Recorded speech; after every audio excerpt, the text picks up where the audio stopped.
protein. I'm on a raw food diet for a long time, 100% raw vegan diet. So, where I'm getting protein from is I'd have to eat a lot more because I got the water in the food to reach certain numbers. And I know that's crazy that people say we got to eat too much, all this high amounts of protein, which is crazy. But even to get a little protein, you got to eat more on a raw food diet. And from a health standpoint, isn't it better to eat less or to eat more raw food or to eat it less? So, for example, uh, beans, for example. I love Uh-huh. sprouts. I love sprouting beans. I do sprouts a lot. But if you take 1 cup of dry lentils, it has Mhm. the nutrition which it says it has in there, and then you cook that lentils. And let's say, for an example, and I'm just using protein as an example. So one Yeah, cup yeah. of cooked beans might have 18 grams of protein. Now, if I instead of cooking the beans, if I soak the beans overnight and sprouted the beans, that 1 cup of beans now sprouts to maybe 2 cups, maybe even more. So now it's a bigger volume wise of beans. But not only that is the nutrition is dispersed as well. So if I took 1 cup of those sprouted beans, now I'm getting maybe 10 grams of protein instead of 18. So I would have to eat 2 to 3 cups of the sprouted beans to get the same amount of nutrition in the cooked food. So the question is, when I say limit, I mean we're limiting or we're adding, we have to eat more to get the same nutrients to meet those Hmm. numbers. So is it better to eat less of the cooked and eat smaller amounts or to eat more to reach whatever nutrition you need and eat the raw, in your opinion? Yeah, so let me can I here oh yeah. Can I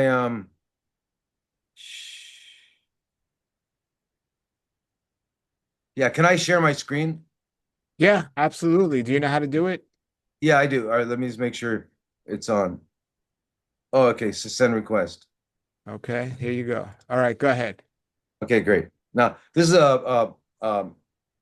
a presentation I give about peptides, but it's relevant here. Okay, so I just want to remind us all what's going on. So here's an amino acid. It's got an amino group connected to carboxylic acid. 78% of our atmosphere, the air we breathe, is nitrogen. These little microorganisms, the germs take it and they put it and give us that. Now, there are 20 amino acids. That's it. Only 20. 9 of them we have to eat, otherwise we die. The other 11 we can make. So when we talk about a complete protein, we're talking about these 9. So when nobody needs protein, what we need are these 9 amino acids. So when we look at macronutrients, let's talk at amino acids, fats, and carbs. Okay. Now, where can I get these amino acids? Well, as it turns out, do animal foods have them? Yeah, they also have the non-essentials. How about look? Oh yeah. How about not? Oh oh, you mean they lied to us? Yeah.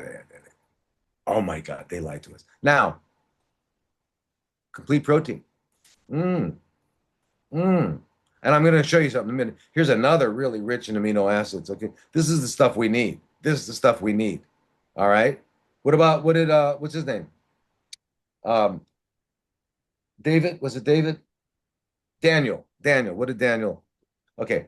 Now, okay, so anyway, that was that. What I wanted to show you here is the fact that we get that. Now, what is amazing to me is that chia seeds have 18 amino acids, all of the 9 essential and 9 of the others. Okay.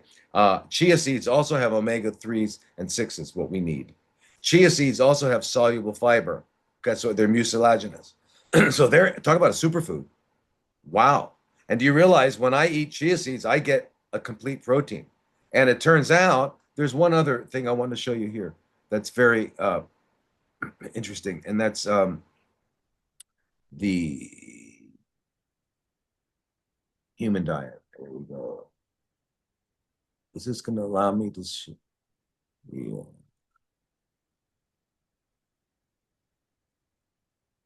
Just as a reminder here. Yeah, let me go back to sharing.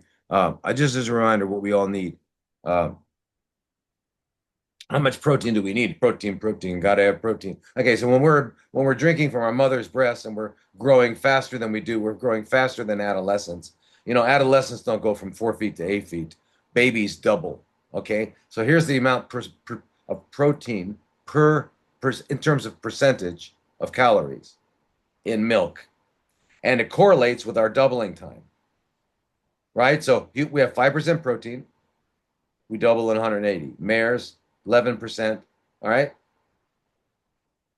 Now, rats. So here's what I recommend to people. They double in 4 days. They have 49% protein. So people who really were into protein, I recommend you just grab a rat and milk it. And it's kind of hard, but we'll figure out a way to milk it so we can get some good protein there. It's absurd. Or just eat the rat. Right. So here we go. Let's look at it. Turns out, again, percentage of calorie from protein. Okay. As it turns out, dead cows are 26. Broccoli, watercress, spinach. Look at all these. Now, they don't all have all of the 9, but mix them up and you've got all the 9 that you need, the essential amino acids. Yeah, but it's not just the protein, but even we use the protein as an example. But even the spinach, the cooking it versus eating it raw, that number of 49% changes. So this is what I'm asking You you mean about. what's available? But listen, what you're saying then is that And I'm not advocating to cook food. I'm just trying to get you to but the, explain. but wait, Explain. how is it that the largest animals with the most protein and the most strength are vegan? Elephants, giraffes. How is it? And it takes 6 or 7 lions to bring down an elephant. So in terms of strength, endurance, and longevity, the vegans win. I mean, in nature where they don't Sure, cook. sure. I mean, you and I fully agree that you don't need animal products at all to get the nutrition you need. Or cook. I'm talking about all cooked, you're saying, and I'm talking Right. about between vegan and cooked food. Right. I would take the biggest, baddest guy in the wrestling and put him up against a female adolescent gorilla. Okay. Okay. So these guys, we're very close. We have 98% same DNA, pretty close there, right? And what happens when we eat vegan? You've seen that guy 1 meal a day vegan strongman. I don't remember. I don't know. Yeah, well, because this guy eats 1 meal a day, Oh, yes, vegan, yes, yes, yes. I know who you're right? And talking he's about. like, Yeah, he's a yeah, deadlift champion. yeah, I mean, he's like a yeah. monster, right? So we think of vegan weak. That's not the case at all. So it's our mistake. So when we cook food, so what we do, if you look at indigenous cultures, they know when to ferment and when not, because fermenting will change things. Like, for example, there are lignans and certain things in food will prevent you from getting all the nutrients.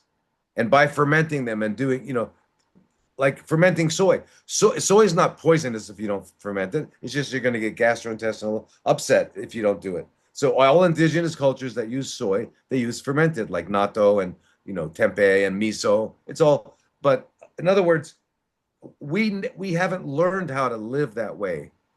But there are ways that the indigenous peoples do, and they're much So, stronger than us.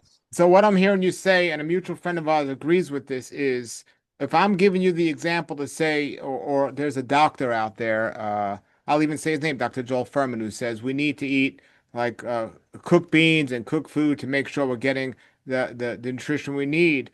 But what I'm suggesting is saying is, yes, but we can get them from raw, but we have to eat more. But what I hear you saying is, and I don't necessarily disagree with you, and our mutual friend agrees with this, is no, when you're eating the raw, you don't need that much. You only need it in a small amount because it's so high quality. You need a much smaller amount than the average person.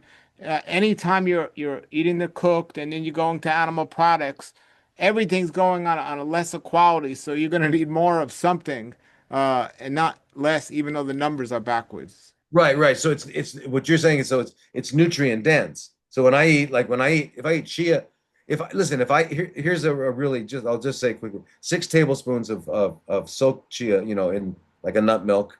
It's got to be soaked, overnight's good. And then I add into it two handfuls of broccoli sprouts. This is in a nut milk. Then you can put what you want, strawberries or whatever makes it taste good for you. Okay, so and you do that with three tablespoons of freshly ground flax. So flax, two broccoli, and you ate the chia seeds, and you have a half a cup of walnuts throughout the day. You did it. You did it. You took care of protein. You took care of fatty acids, nutrient dense. Now, when uh, when I cook something, I destroy the nutrients. You know all this. So you dilute it. So the truth is, I eat three Big Macs and I'm still hungry. Right? I'm not hungry after my chia. I'm not hungry after it. It's so. And why are we hungry? Because we're overfed and undernourished. We didn't really get our nourishment. But you can truly get your nourishment in a very small amount. And if you added because you understand the reason I said broccoli sprouts is because most people don't like to eat raw broccoli or raw cauliflower. But we know that the sprouts have all the nutrients. So if you took two handfuls of broccoli sprouts, it's like almost a kilo of broccoli in terms of nutrition. And you don't have you and since it was ground, the enzymes mixed, and you got all the stuff you need, the glucosinolates and all that. People don't like to chew broccoli, but Now, anyway, I'm just saying, it's a way for my people that have CFCs to get all their nutrition. And by the way, once you're doing that, you're not walking around hungry all the time. And it's not hunger, it's appetite. Volto Longo, he's a longevity doctor, and he talks Yeah. about uh, from a longevity standpoint, we need 0.36 grams of protein per body weight, and that's considered very low protein according to the business model of the world today that says, well, you need a lot more because they're not promoting longevity, they're promoting bulking up and looking like the world Yeah, yeah. today. But so from a longevity standpoint, he says that. And when you're eating a raw natural diet, you're just naturally going to fall in that range. But when you're Mhm. anytime you denature the food, whether starting off through cooking and then going out to eating corpses, you're doing it backwards where you're shortening your longevity because you're making those numbers higher automatically. It's like Yeah, opposite than what it should be. So it doesn't promote longevity at all. exactly. Yeah. So Exactly. No, what about I mentioned to somebody I interviewed that I eat a lot of raw sprouts, bean sprouts, mung beans and lentil beans. And they said, well, what about lectins? They're concerned about lectins. They say cooking destroys the lectins. And so what's your experience of the lectins in the beans? Even though cooking will destroy them, but it's destroying other things as well. So do you think raw sprouts are better than raw bean sprouts are better than cooked beans? oh, absolutely, absolutely. And the idea that see lectins is like kind of like the word carbohydrate. Carbohydrates are bad. Well, they're one of the macronutrients. They're not bad. Carbohydrates are not just glucose. I mean, our DNA is a carbohydrate, ribose, the deoxyribose. So we're all mixed up with it. And the lignans, turns out some lignans are nutritional, have nutritional value, and we need them. Some block uh, the they block you getting all the nutrients from it. So we know that soaking, sprouting, fermenting, all of these things that indigenous cultures did with their food released it. They didn't think they were releasing it. Yeah, but I don't those know. indigenous cultures also killed the monkey in a tree and ate it too. Well, some of them, Yeah, some yeah, of them. some of them, right. But yeah, but But that's our view of them. But so so what about the Essenes? There's a lot of there's the Essenes. I don't know if there's controversy about it, but they well, did exist. we know through history the longest living cultures around the world ate a vegan diet. Mhm. But we also know that there's never been a people out there that ate an all raw diet. It's been a vegan diet with cooked foods. There are individuals who done raw that have outlived people, but not many at all to go off of a study of that. Nature's wealth, good for your health. This is the raw life health. Nature's wealth, good for your health. This is the raw life health show.